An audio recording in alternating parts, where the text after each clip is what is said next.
Hai, Assalamualaikum semua. Sihat? PMX. Yang nak jadi Perdana Menteri sangat tu siapa? PMX kan? Nak jadi Perdana Menteri. Wakil rakyat yang lain tu, pemimpin-pemimpin yang lain tu bertanding-bertanding nak sangat jadi wakil rakyat tu siapa? Diri sendiri kan? Kami bukan paksa kamu untuk menjadi pemimpin kepada kami. Tidak sama sekali dan tidak pernah. Kami cuma menyokong apa usaha yang kamu buat. Memberi sikit sokongan di waktu kamu berkempen sebab merasakan, oh ya betul, boleh menolong kami. Tetapi hakikatnya, bila kamu mempunyai kuasa, kamu bergaduh dengan kami. Kamu ni sebenarnya, kamu lupa ke? Bila dah jadi menteri, bila dah jadi wakil rakyat, kamu sedia menerima teguran, kritikan daripada 34 juta rakyat Malaysia. Bukan bergaduh dengan kami. Kami kan semua pergi sekolah, diajar mana undang-undang, mana yang betul, mana yang salah. Daripada kecil, pergi sekolah tadika tu dah pandai dah tu, dah tahu rukun negara, dah tahu nyanyi lagu negaraku, dah tahu nak hormat yang mana, mana satu undang-undang, mana satu boleh, mana satu tidak.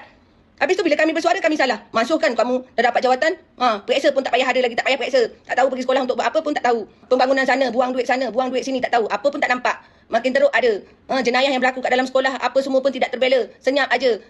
Saifuddin Nasution ni, apa yang berlaku? Seorang peguam Cina menidakkan, mengeluarkan kenyataan tidak perlu menghormati Sultan, tidak perlu menghormati Raja sebab mereka bukan Islam. Tak ada tindakan. Fazlina Siddiq satu macam ini. Menteri Kesihatan. Mana semua? Ini kamu memimpin ni menjadikan kuasa tu sebagai? Kau letakkan kuasa tu dekat atas puncak kepala ni supaya dapat bergaduh. Ini bukan memimpin namanya.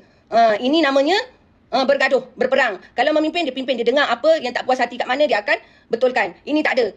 Dengar yang mana tak sesuai, suruh tangkap. Suruh dakwa. Lepas tu bayar denda. Kamu lupa ke? Kami 34 juta ni adalah rakyat raja. Kami ni rakyat raja termasuk kamu, wahai pemimpin. Kamu langgar undang-undang, kamu menzalimi kami ni rakyat-rakyat. Kami adalah rakyat raja. Bila kamu lihat Ketua Negara yang di-Pertuan Agong diam, kamu ingat baginda setuju dengan apa yang kamu lakukan kepada kami. Kamu tidak sedar dengan yang tidak seperti yang sepatutnya, dah macam kera dapat bunga. Rasa kamu paling berkuasa melebihi Ketua Negara, melebihi Paduka Baginda yang di-Pertuan Agong. Kamu rasa tidak membuatkan tuanku murka. Dah tak ada rasa malu. Kalau kamu rasa hormat, rasa malu kepada Ketua Negara yang di-Pertuan Agong, kamu tidak akan berkelakuan seperti ini. Kamu tidak akan menzalimi kami semua ni rakyat raja. Menteri Keselamatan. Tak rasa ke kamu sekarang keselamatan dalam negara kita ni dah macam mana? Suka-suka hati kamu je. Yang kamu tahu, permudahkan urusan warga asing. Lebih duduk, lebih masa, kamu permudahkan. Bayar kompaun, boleh duduk. Kamu tahu ke dia duduk kat mana? Kalau dia kerja betul, takkanlah sampai pasport mati, visa dia mati. Mestilah dia kerja tak betul. Makanya visa dia mati. Kamu nak bagi muka lagi kepada warga asing. Mempermudah lagi urusan. Kenapa perlu sangat bagi kemudahan kepada mereka nak duduk sesuka hati kat dalam negara ni sedangkan kami pun sendiri tidak aman ni? Cuba cakap kat sini KDN. Macam manalah kamu ni jadi ketua kepada institusi keselamatan yang lain. Tunggang terbalik ajalah kamu ni. Memanglah saya marah. Sebab ni kenapa? Sakit hati bila dengar. Sampai seorang peguam Cina cakap tak perlu menghormati raja sebab dia bukan Islam.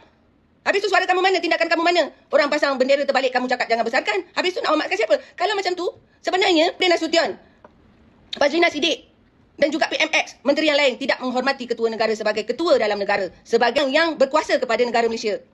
Sebagai Sultan, sebagai raja yang mempunyai kuasa mutlak kepada negara Malaysia. Ini dah panggil melampau ni Saifuddin Nasution. Ini dah panggil melampau, melebihi had manusia, kesabaran manusia. Apa yang kamu takut sangat? Ini baru yang berlaku kekecohan begini. Kalaulah kata negara kita diserang, negara kita ni nak cari apa? Kalau dah pemimpin-pemimpin semua macam ni sikap membiarkan sesuka hati orang. Biar je bendera terbalik pun biar, itu biar, ini biar. Sampai meninggal ni tak mengikut prosedur, tak mengikut SOP semua kamu biar je. Hanya ni sebab merasa kuasa tu kuat ni. Aku berkuasa, aku punya kuasa, boleh melakukan sesuka hati. Aku boleh buat macam ni, aku boleh padam macam ni, aku boleh arah macam ni. Sampai macam tu lah. Nak sangat jadi menteri, sendiri yang nak jadi menteri. Lepas tu carilah kesalahan orang. Menjadi Perdana Menteri. Untuk apa menjadi menteri-menteri? Untuk apa menjadi wakil rakyat? Nak menindas rakyat. Bukannya nak wakil rakyat, nak membela nasib rakyat. Tak ada saling menghormati. Yang ada ni tak tahu yang direbutkan apa, yang digaduhkan apa, yang diwar-warkan apa. Kat dalam dewan bergaduh, menunjukkan sikap bercakap kasar, bergaduh-bergaduh. Tak tahu kemajuan kat mana. Apa tu? Semua-semua untuk rakyat pun tak ada, tak nampak. Belanja bilion-bilion tu kat mana? Tak tahu buat apa. Kami rakyat makin susah. Gaji tak ada naik-naik. Cuba naikkan gaji anggota polis tu yang terdedah kepada bahaya. Bagi dekat askar yang mengawal keselamatan negara. Bagi dekat immigration, bomber, misi, cikgu, semua. Cubalah bagi gaji yang banyak sikit kepada kaki tangan kerajaan ni. Ini tak ada. Kaki tangan kerajaan dibagi gaji ciput. Menteri dibagi gaji banyak. Padahal kerjanya bergaduh je kat dalam dewan. Yang bertukus lumus ni masyarakat ni, yang cikgu, polis semua ni. Polis lagi lah terdedah kepada bahaya. Apa-apa semua report polis. Tapi gaji paling kecil polis. Adil ke? Tak adil tu. Naikkan gaji mereka ni. Itu pun tak tahu ke? Kalau sendiri nak gaji banyak.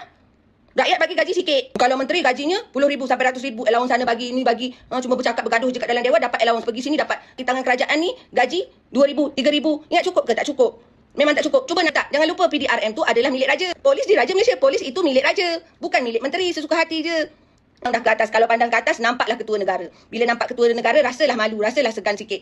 Bukan hormat kepada Pertuan Agong tu kat depan je. Bila ada dekat depan, hormat. Bila dekat belakang, lupa ingatan semua. Tak ingat dah. Tak tahulah apa nak jadi kamu-kamu ni. Nak balik dululah. Fikirlah sendiri. Kalau orang cakap orang pandai-pandai, orang dah tegur tak nak dengar. Tahulah, balik.